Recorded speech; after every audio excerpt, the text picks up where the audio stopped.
Hello, everybody. Hello. I hope everybody's enjoying their lunch. Before we officially get started, we have just a few announcements. First, if you are planning to use the hotel's shuttle, the hotel has asked if you could please schedule that trip by going to the front desk. That'll help them make sure that they have it in place for everybody who needs it. So once again, if you're planning to use the hotel's shuttle to the airport, please schedule that shuttle with the front desk. Second, we have issue briefs. Brief documents that summarize Senior Corps' impact in the opioid space. They arrived a little bit too late to get them into your registration packets. However, they are at the front desk, so please make sure you pick one up if you haven't gotten one. It's a really, really great resource. So please, again, if you haven't picked up one of these, please make sure you pick it up. It is at the front desk, at our registration desk right here, not the hotel front desk, our registration desk. Finally, I'd like to welcome some of our colleagues in National Service from AmeriCorps and CCC. JJ and Judith, would you mind just standing up and giving a quick wave? They presented a really great session this morning in our mini sessions and will be out with an exhibit space in the afternoon. I really recommend taking some time to talk to them. AmeriCorps and CCC, if you're not familiar with it, it's a really fantastic program. One thing that I think is interesting about it, it's actually the only other national service program that works with a specific age group, although in that case, it's younger Americans. And you all actually have opportunities, I don't know if everybody knows this, to apply to get their help with specific projects in your community. They're really good for kind of physical projects. The example I like to use is mucking and gutting. So if you're ever looking for a partnership, particularly in the intergenerational space, or you want to go back and talk to your sponsors about some new opportunity you learned to access national service resources in your community, I really recommend chatting to the AmeriCorps and CCC team, and they'll be up in the exhibit space on that raised platform outside of the audience. Okay, that is it for our announcements. We will now get started, and it is my pleasure to do that, to introduce our director, the Director of Senior Corps, Debbie Cox-Roush. Thank you, Debbie.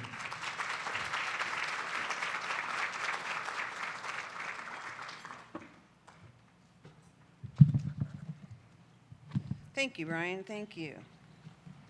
Good afternoon. Welcome to the Buckeye State.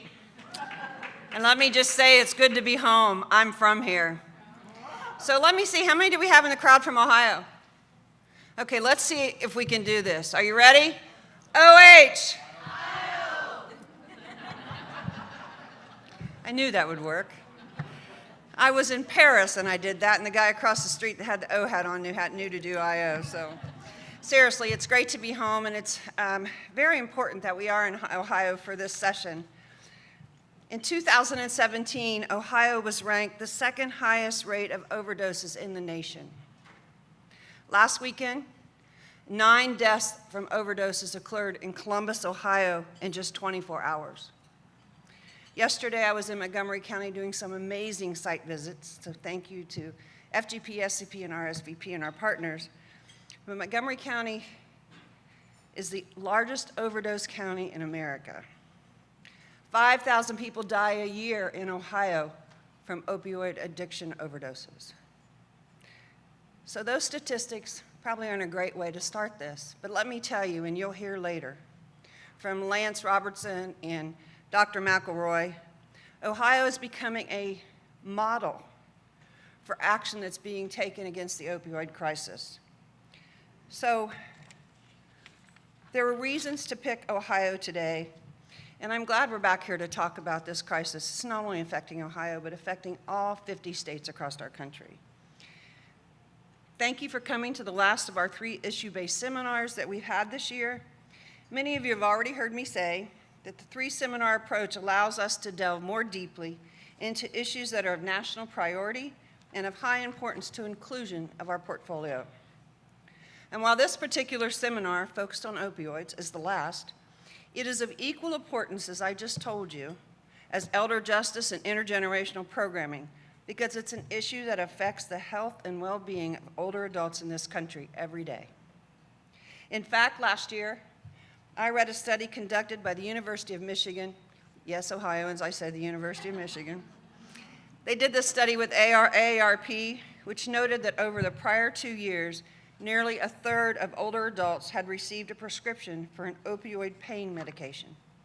It's an issue of particular importance for older adults, many of whom are likely to have health conditions like arthritis, cancer, and or undergo surgical procedures that result in a chronic pain for which they are prescribed these drugs.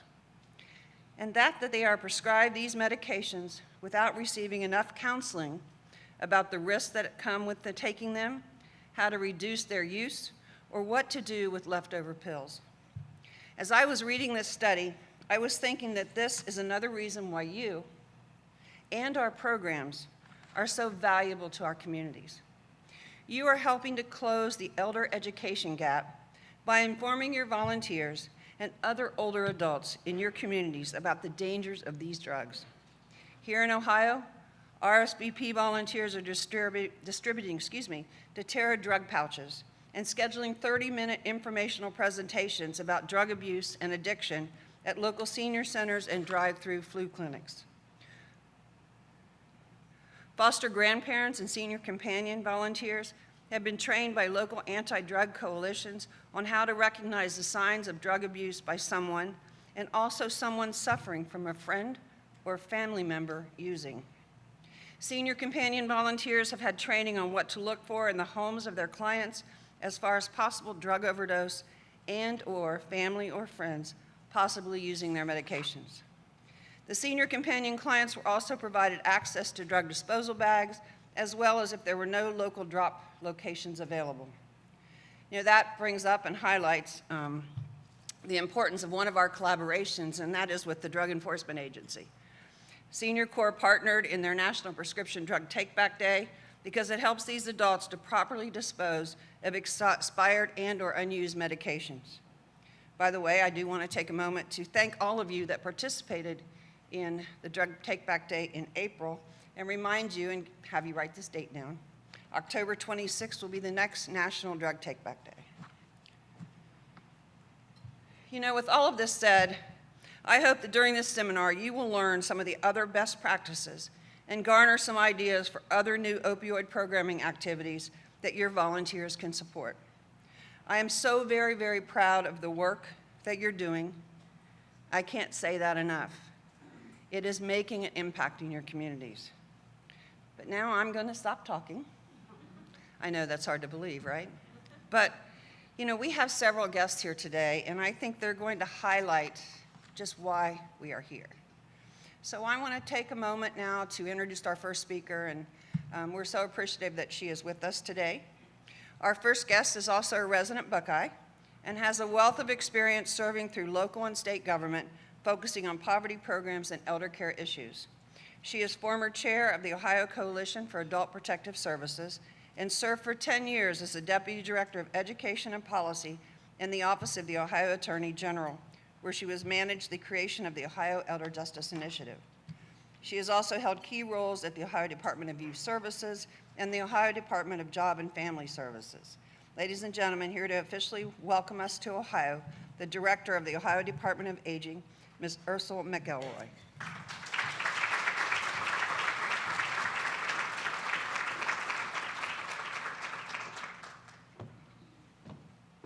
So good afternoon, everyone. I used to want to be a teacher, so I'm going to try that again. Good afternoon, everyone. Good afternoon. Good afternoon. All right, so thank you, Deb, for first bringing this wonderful event to Ohio. I'd also like to extend a warm welcome and thank you to our Assistant Secretary of Aging, Lance Robertson, for making the trip to Ohio. It is an honor and a pleasure to be here with you today as you explore the scope and breadth of the opioid crisis and older adults' role in it. To those of you from the state, I am glad you are here today. And again, to those of you who are joining us in our state, we hope that you feel really welcome and understand how committed we are to this issue.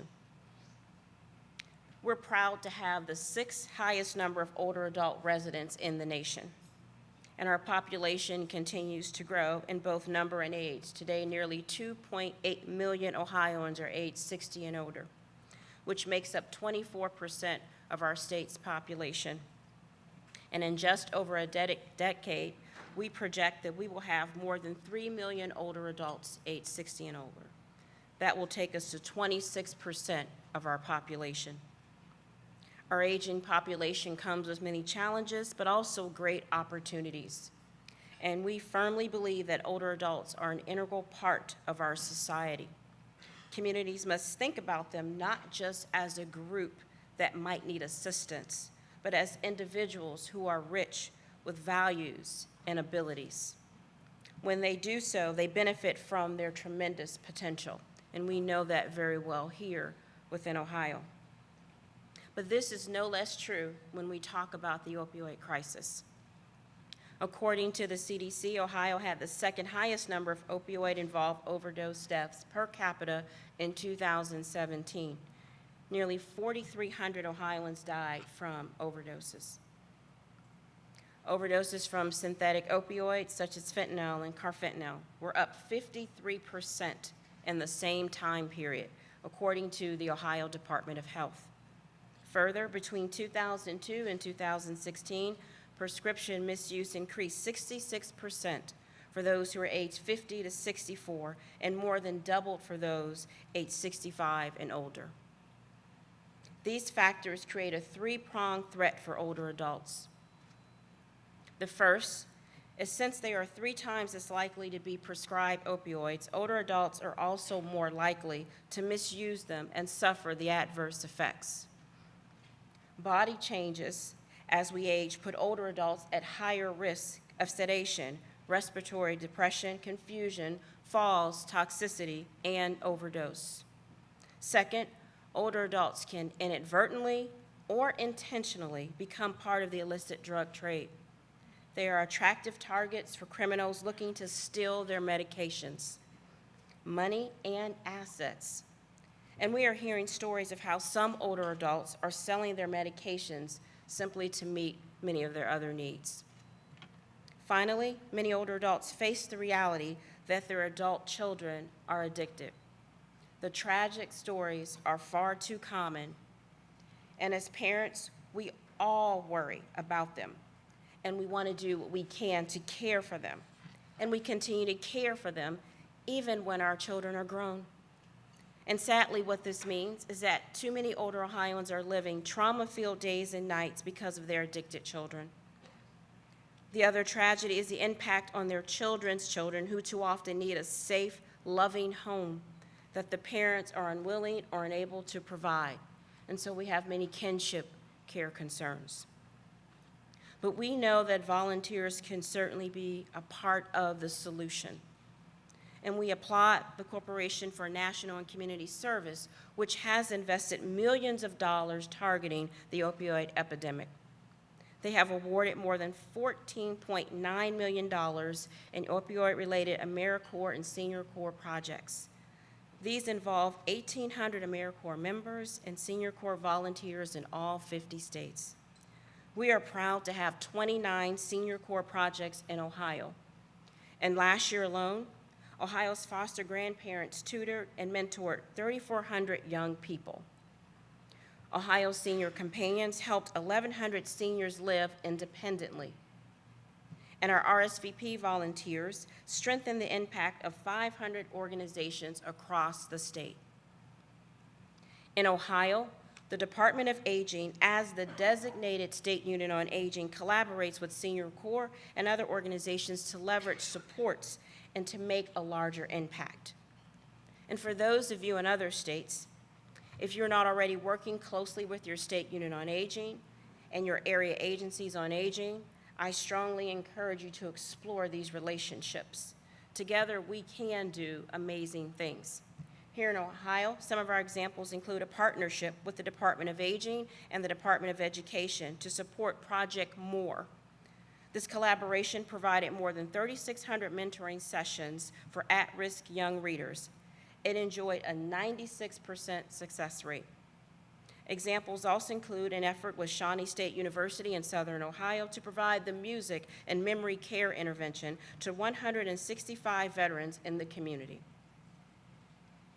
Specific to the opioid crisis, as a state, Governor DeWine launched the Recovery Ohio initiative shortly after taking office to coordinate and improve how the state addresses mental health and substance use disorders.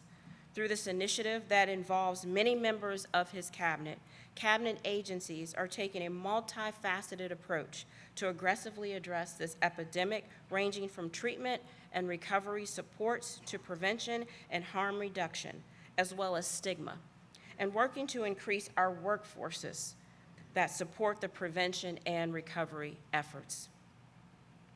Our department has embarked on several crucial strategies I'd like to share with you here today. First, we continue to strengthen our Aging and Disability Resource Network to help physicians refer patients to alternative pain therapies. We collaborate with the Ohio Attorney General's Office to bolster our capacity for prevention and response as identified in our State Plan on Aging. This includes increased focus on the need for legal assistance for at-risk older adults. We have collaborated with the statewide drug abuse prevention campaigns to include messages about medication safety specifically targeted to older adults. This includes a robust medication safety resource on our website. And to get potentially dangerous drugs off the streets, we are advocating for more permanent, non-threatening, and easy-to-access drug drop-off sites throughout our state. We're also pushing for drug disposal practice standards for practitioners, including home health providers. Similarly, we partnered with area agencies on aging and senior centers around the state to distribute 20,000 drug disposal bags to older adults. And we've also increased capacity for area agencies on aging to offer evidence-based chronic pain and chronic disease self-management programs. We host these classes to help older adults learn alternative ways to manage their pain, as well as better manage their symptoms, with the goal of reducing the reliance on prescription meds. We continue to work with our state and local partners to identify needs and strategies to fill them. And that is why myself, Governor DeWine, and members of our cabinet are excited to hear the outcomes of your work here today. We're especially interested in learning how Senior Corps can become more involved in the initiatives I just outlined. But we also want to hear from you about other things we can do to combat this serious epidemic that is affecting far too many older adults across our state and across this great nation. We look forward to working with you to make Ohio and America safer and ensure communities across the state have opportunities for all of our citizens to continue to grow, thrive, and contribute. I am hopeful, like all of you, that our parents, our children, and our grandchildren will see a future that is free of opioid abuse. So continue to do all that you're doing to advocate and champion efforts to end this terrible crisis. Thank you for your time, and I really hope that you enjoy your stay here in Ohio. And I wouldn't be an Ohioan if I didn't say go Bucks. Thank you.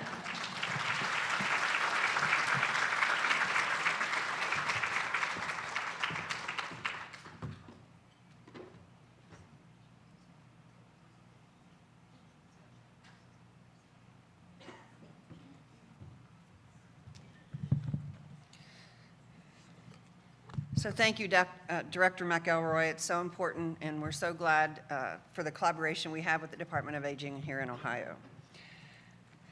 So now I have the pleasure of introducing someone who I respect and admire. I'm proud to call her my boss, and I'm even more proud to call her my friend. She has brought 25 years of leadership experience in the public, private, nonprofit, and corporate sectors to CNCS. She's used her experience to help explain the impact of our programs to Congress.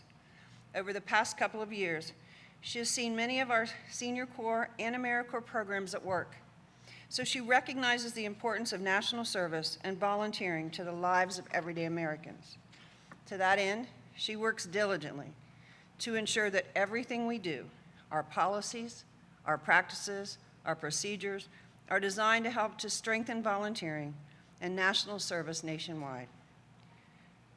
I don't need to introduce her because you all know her, because she's an advocate for us every single day. But it is indeed my pleasure to present to you our leader, my boss, the CEO of CNCS, Barbara Stewart.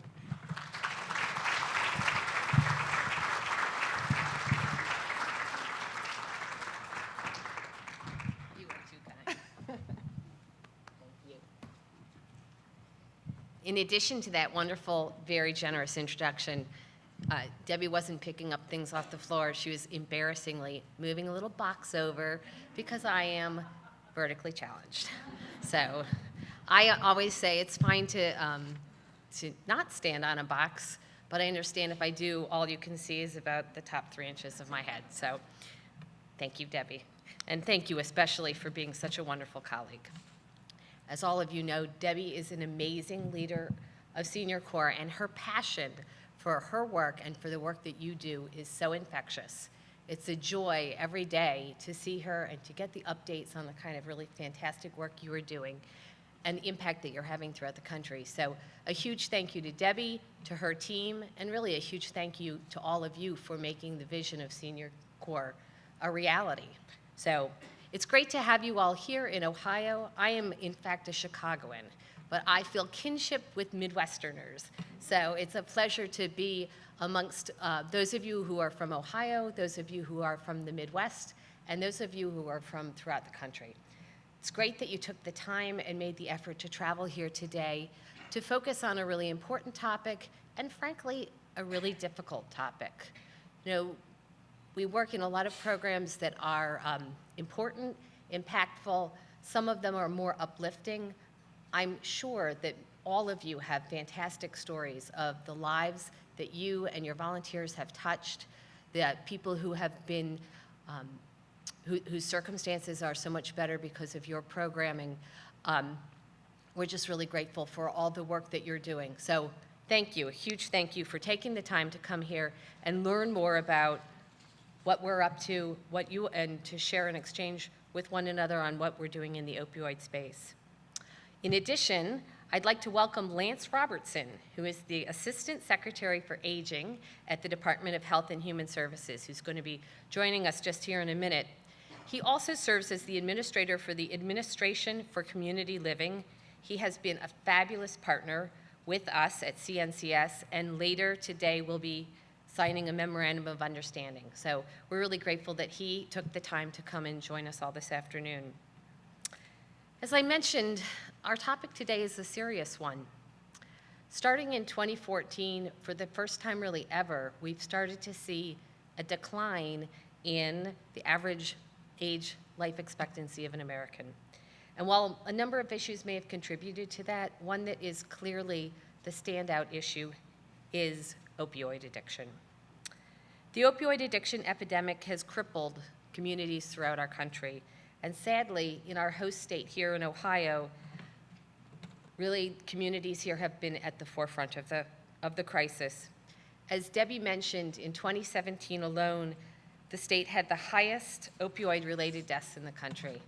And many say that Dayton, Ohio is really the epicenter, so right here in your own communities. And every day, Ohioans and all Americans see the fallout of how the opioid epidemic has impacted their communities. The statistics, however, are nowhere near the true cost, which really may never be fully measured. Because opioid addiction doesn't just destroy lives and livelihoods, it really destroys people's hope for the future.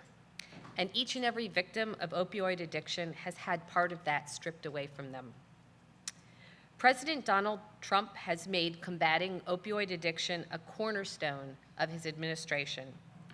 The president declared the opioid epidemic a national public health emergency, an act which has allowed millions of dollars to reach those most desperately in need of help. He also convened the Opioid and Drug Abuse Commission to identify areas in which the government was failing to treat opioid addiction.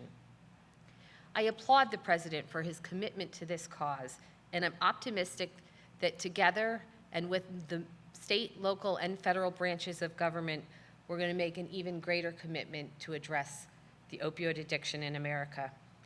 And while the administration moves forward at the federal level, where the action is really occurring is on the ground, in communities throughout the country.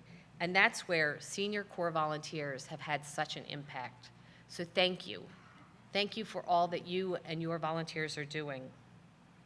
Thousands of our national service members and volunteers have dedicated their time and efforts to finding solutions and supporting the victims of opioid addiction. And of those individuals that CNCS supports, the overwhelming majority are senior corps members. Senior corps really has been on the front lines in our fight against addiction. CNCS's significant financial commitment to fighting the opioid epidemic has enabled nearly 3,000 AmeriCorps members and senior corps volunteers to spend their time and effort directly working on substance abuse, prevention, reduction, and recovery. These members and volunteers work in every state, all across the country, more than 200 projects, many of which are relatively new. As just one example that you may have heard of, but it's just a wonderful, shining example, in Tennessee, Senior Corps RSVP volunteers serving with the Roane County Anti-Drug Coalition have delivered drug education to military veterans, organized training for medical professionals on proper prescribing practices, and participated in drug take-back days. As was mentioned, we also have partnered extensively with the U.S. Drug Enforcement Administration to support the National Prescription Drug Take-Back Days to help ensure safe disposal of unwanted prescriptions. And I had the opportunity to travel to Oklahoma and participate in one of these drug take-back days.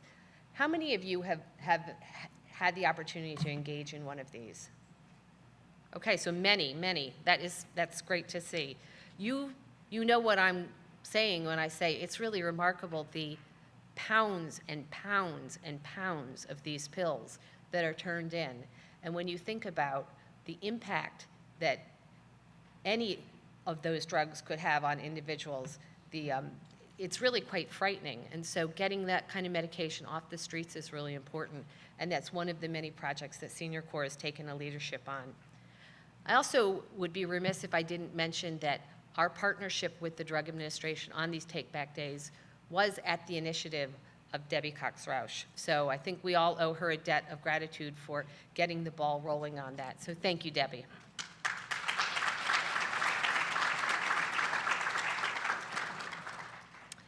And as was mentioned earlier also, there are so many victims in the opioid epidemic who aren't necessarily the individuals who are taking the medication.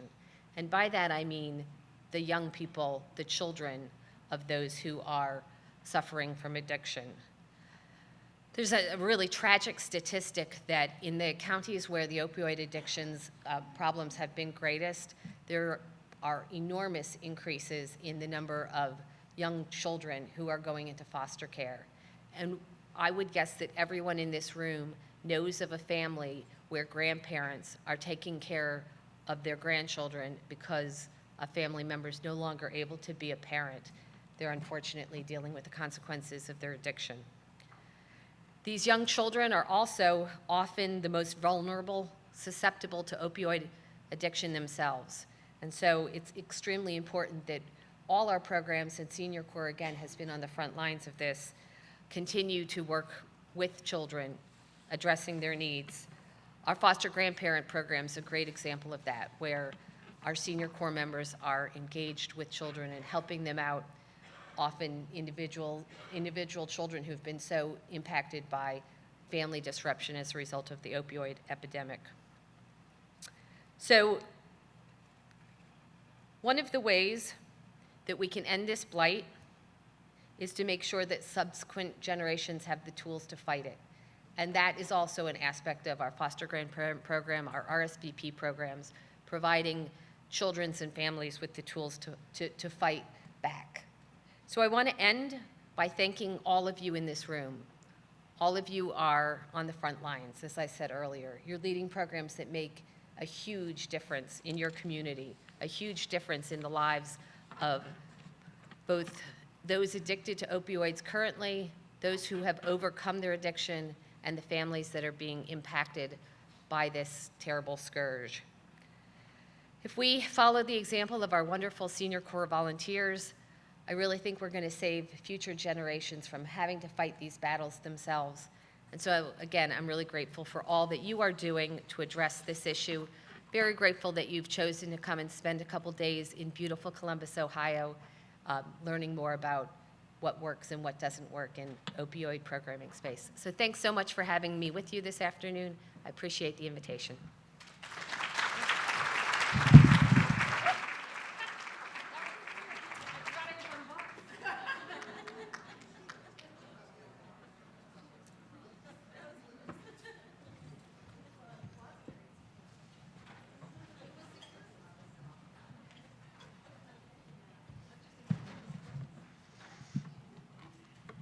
Thank you, Barbara. And just so you all know, that her devotion and dedication, not only to national service, but to Senior Corps. So if you ever worry about our future is bright because we have a leader that believes in us. Thank you, Barbara, so much.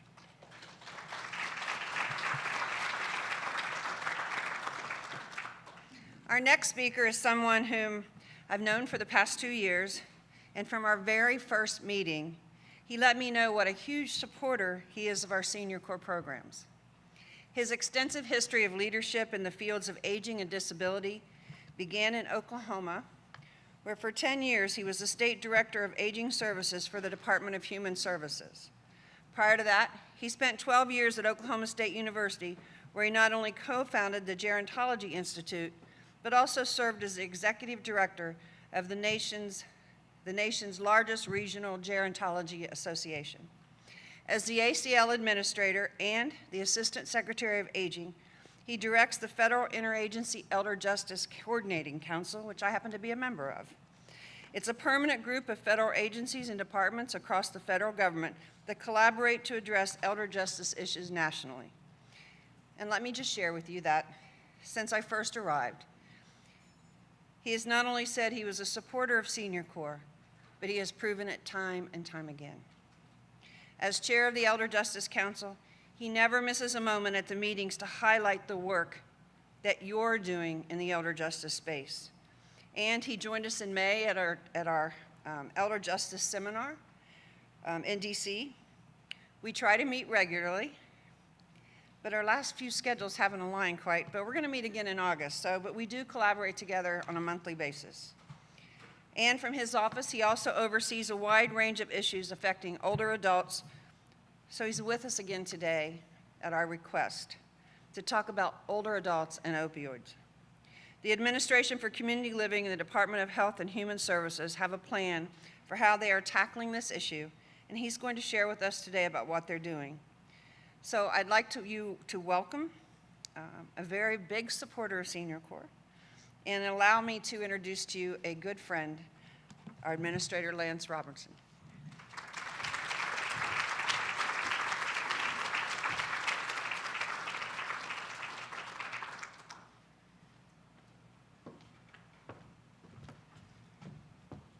Barbara, I might borrow your box. I could end up being 6'1". I've always dreamt of being 6'1". Good afternoon, everyone. Happy Wednesday. Hope you're glad to be here. I'm glad to be here. Thanks for the invite. Gosh, I'm a fan, and I think that's been made clear to you. Debbie is absolutely right. I've been very familiar with your programs for about 2.5 decades, and really have just enjoyed any opportunity that I can find to work together.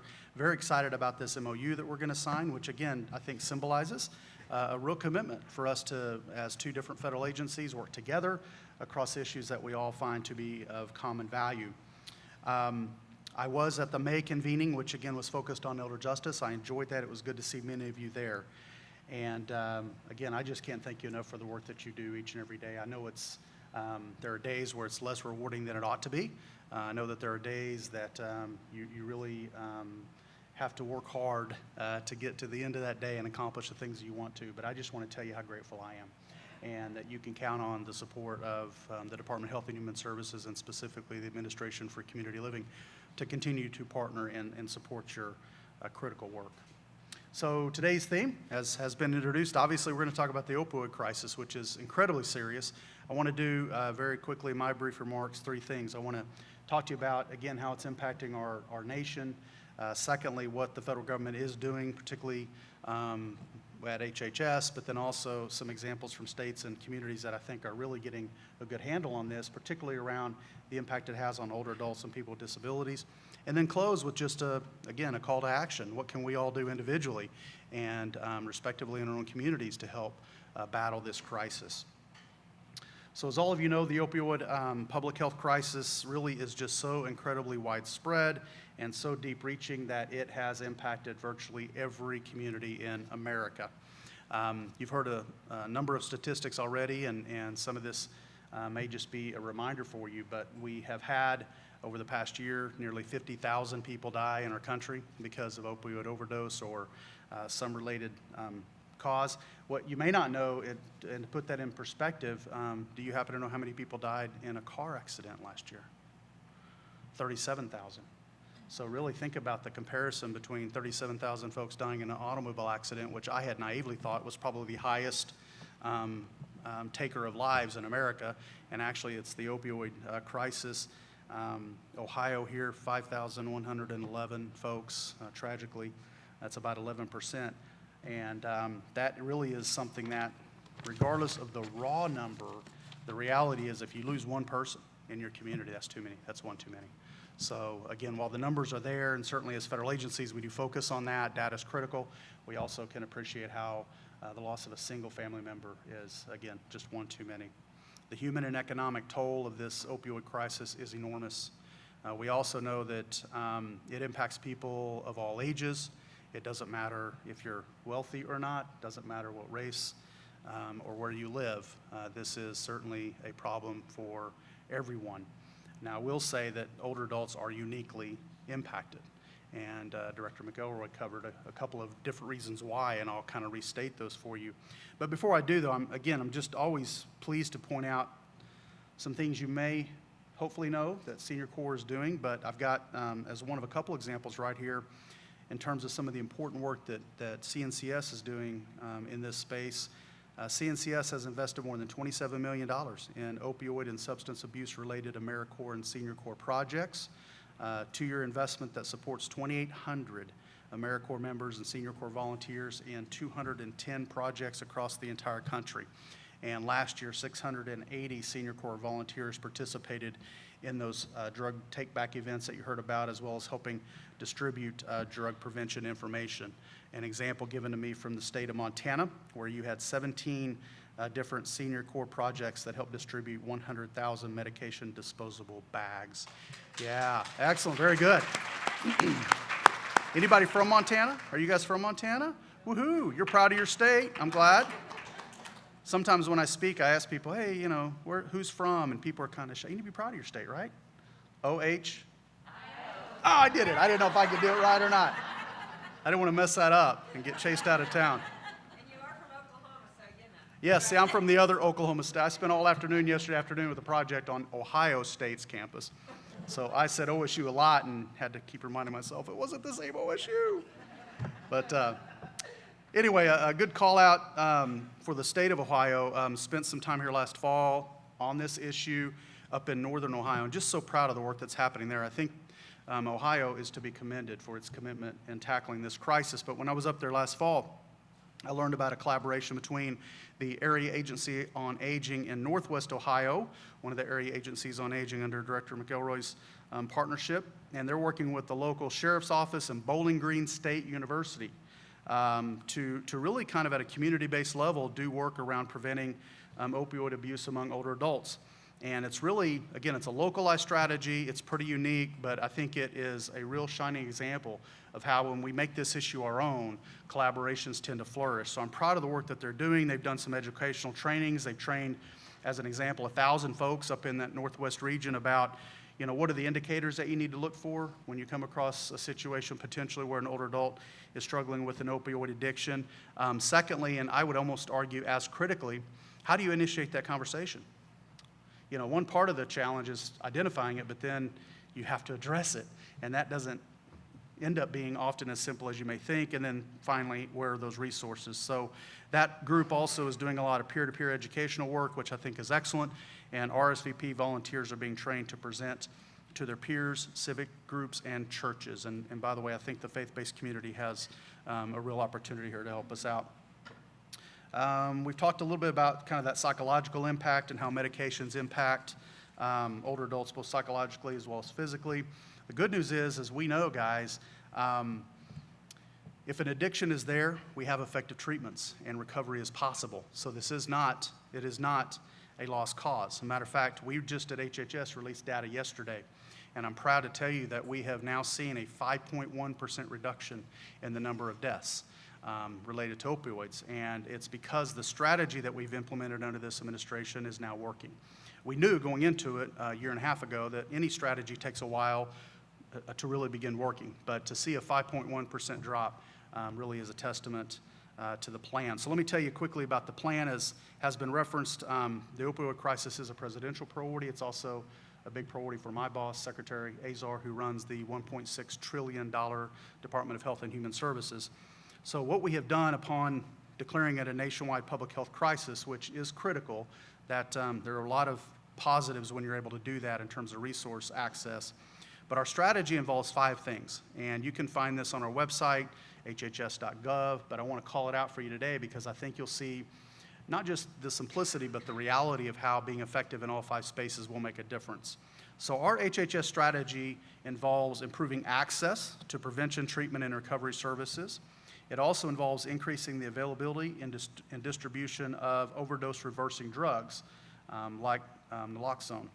And it also involves improving our understanding of the crisis through better data. Data is critical, particularly for the scientists we have involved in this work, and likewise for the support of some of the cutting-edge research that we're doing around the opioid crisis. And then finally, how do we advance better pain management practices? Because at the end of the day, as has been referenced, it often is about pain. That's that entry door into opioids. And how do we better manage that in a way that doesn't require 1 or more prescriptions, if possible? So at ACL, our Aging and Disability Networks are working in all 5 of those areas, as you can imagine. We are fortunate. We're one of the few federal agencies that by statute is allowed to advocate. So on behalf of older adults and people with disabilities, we get to be a part of all of these critical conversations and really stress to our partners that while there is certainly a justification to generally describe the opioid crisis, when you begin to talk about cohorts, 2 of the most impacted cohorts, older adults and people with disabilities. So again, it's critical that our voice is heard, and we're glad that that's happening. We, on our website at acl.gov, so hhs.gov, acl.gov, 2 homework assignments. If you'll jump out there, we've got some great resources. We have an issue brief that I love that really has gained a lot of use because it just basically describes for someone that's new in this space, what does it mean when we talk about an opioid addiction and what sorts of things to look out for, how to address those things. We also hold listening sessions, and those are powerful. You got to bring Kleenex because the stories are tough, but it is the reality, and it's good that we get that information gathered through listening sessions. We also have at ACL a $100 million research institute, and that research institute, we just released a couple of different research grants in this particular space, particularly around arthritis, which tends to really be one of the key pain points when it leads to the prescription of opioids. So at ACL, we function off of 5 pillars. When I came into office in August of 17, I created the 5 pillars, and again, if you go to acl.gov, you can read more about the 5 pillars, but I just want to highlight 2 that touch this conversation because, again, I think you'll see how all of this ties together. The first pillar involves how do we best support families and caregivers, because we know that really caregivers are the backbone, the linchpin, the foundation of how we support long-term care needs in America. There's no way without the support of family members that we would be able to help people remain in the community. I've been a caregiver. I suspect many of you have been a caregiver, so you understand the path and you understand how unique and diverse those can be. You also can appreciate how supporting caregivers really, really matters, and that's why it's one of the 5 pillars.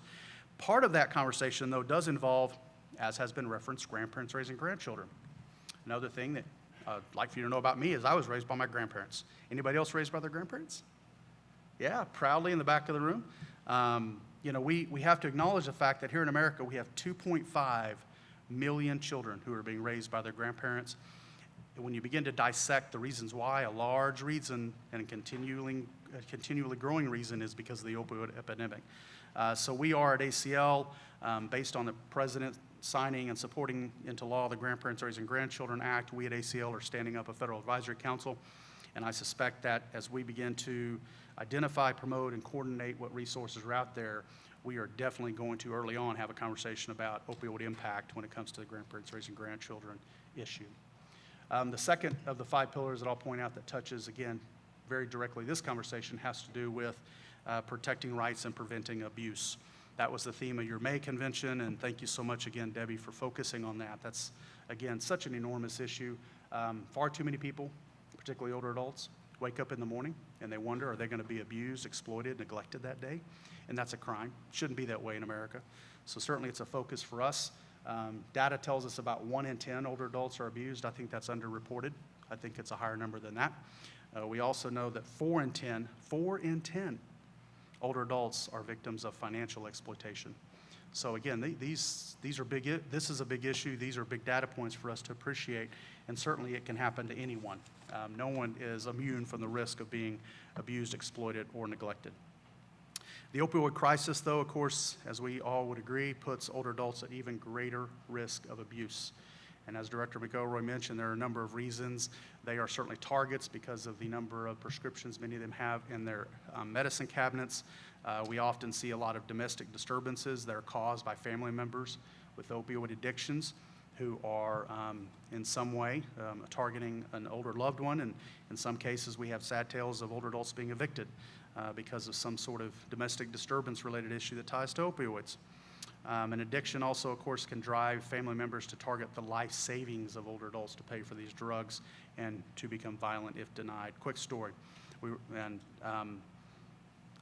This was a story just maybe not even 2 weeks old where we got a call from an individual that told us about Barbara. Barbara was a 78-year-old widow who had multiple chronic conditions, including diabetes and some cognitive impairment, lived on a fixed income, just had a knee replacement, needed somebody to kind of live with her and help her with the daily activities of living that she needed. So her 28-year-old grandson, who at the time was not employed, moved in with her to help her while she recovered. Wasn't long until she began to see medicines disappearing along with other valuables. But like so many Americans, she was caught between a rock and a hard place. She needed the help. She didn't want to tell on her grandson, but the situation had to be resolved. So, of course, the Adult Protective Services Program is a program we fund through ACL, and APS got involved and has helped rectify the situation. But we all know a Barbara. It's likely we all know a Barbara. So, again, I just want you, as a call to action at the end, to be attentive to those sorts of situations.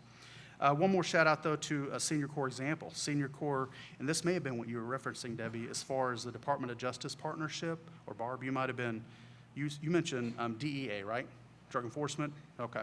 I've got down Department of Justice, so congratulations, another law enforcement agency that you partner with. You guys rock. So DOJ works with Senior Corps on this Elder Justice Initiative that combines the use of federal resources, law enforcement, and state and local officials to protect seniors from financial, emotional, and physical threats to their well-being.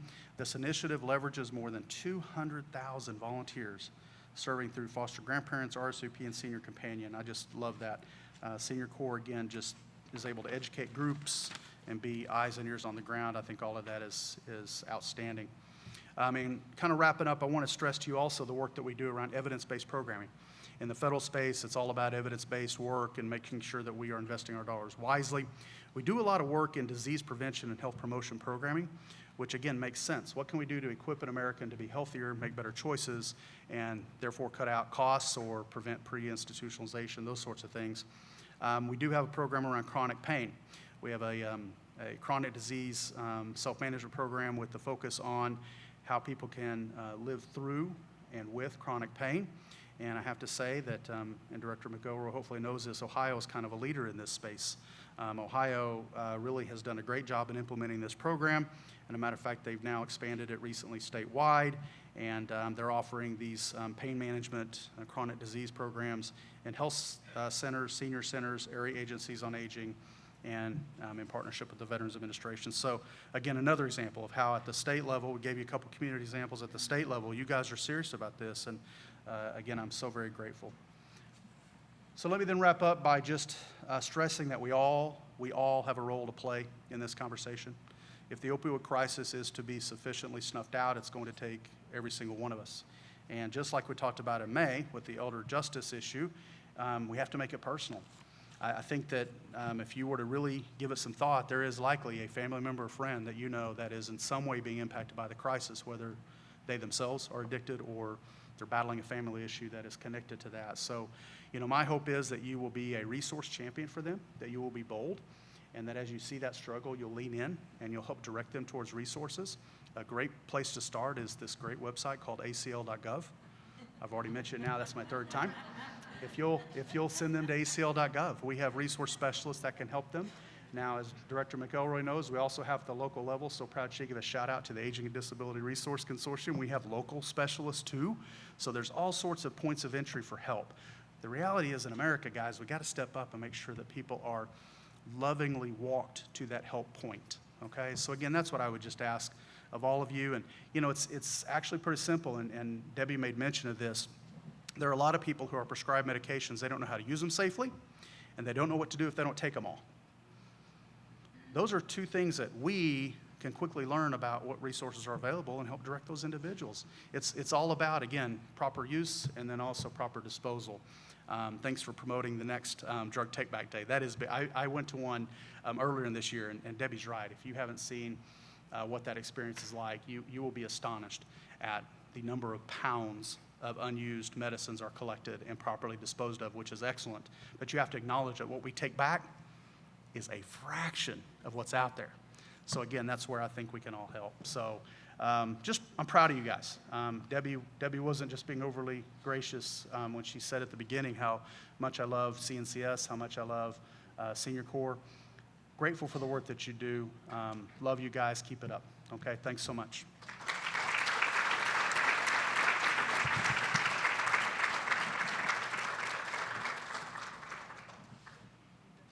Stay here? Okay. Have a seat. So, there's a couple things Lance talked about, and I told you all that I wanted Senior Corps to not be the best kept secret, and so he's helping with that. I actually serve as a federal member on the Grandparents Raising Grandchildren, and then also he talked about our collaboration with the Department of Justice, and we're going to have another pilot program, so stay tuned, where our volunteers will be used with Adult Protective Services. So Lance, thank you very much, and thank you for your continued engagement with us and for your support of us. We really appreciate you. These federal partnerships are so important and so important to Senior Corps. So that's going to bring us to our next activity. Lance and Barbara are here at the table on the stage for a reason. I don't know how many of you know, but in 2014, CNCS Senior Corps and ACL developed a Memorandum of Understanding, an MOU we call it, to serve as the framework for how we will jointly work together to move some of our mutual issues forward. That memorandum expired, and when I came on board, I thought it was very, very important to have we have new leadership at the helm of both agencies.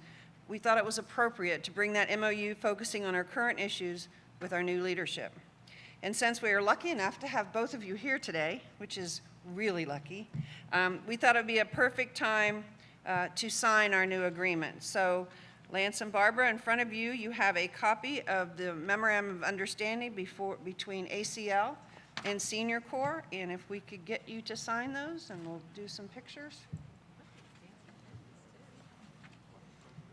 Barbara said, look at the fancy pen, and we do things right here, you know?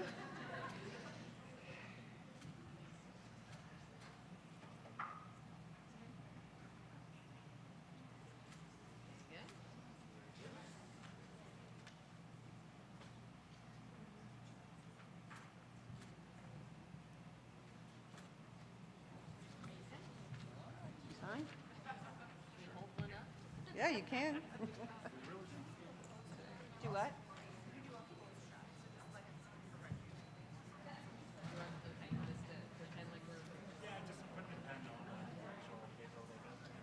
Oh, posed. I didn't know what you said, Sam. Look up here real quick and hold one up. That's it. Perfect.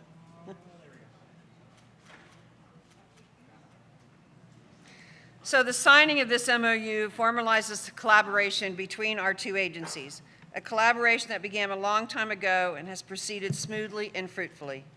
At this time in America, when there are now more older adults than younger, It is significant that we enter into this agreement to continue to strengthen our cooperation and collaboration on behalf of the older and disabled adults in this country.